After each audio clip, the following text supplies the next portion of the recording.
All right, I now recognize the chair of the full committee, Mrs. Rodgers, for 5 minutes for her opening statement. Thank you, Chairman Bilirakis, and our witnesses for being here today. America's economic leadership to beat China depends on our ability to innovate and maintain strong, reliable supply chains. The COVID-19 pandemic exposed how fragile our supply chains are. Hospitals were short on ventilators and personal protective equipment. People were unable to find basic necessities like food, medicine, baby formula, and hand sanitizer. And manufacturers experienced shortages of critical semiconductor chips, which help power our cars and our home appliances. We learned how easy it is to become over-reliant on our adversaries like China. And we cannot make that same mistake again when it comes to our supply chains and emerging technologies.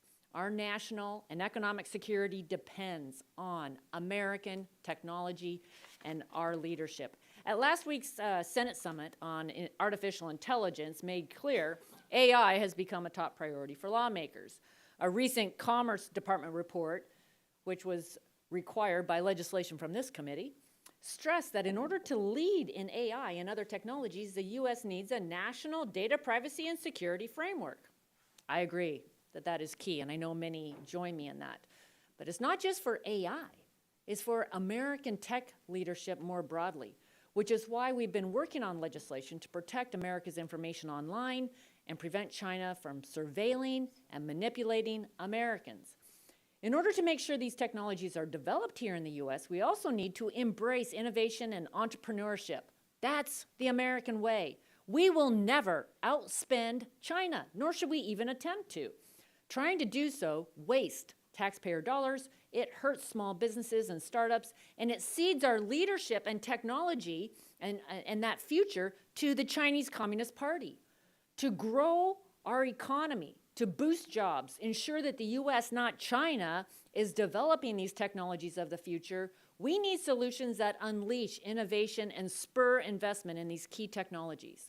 The bills we're discussing today will achieve this goal.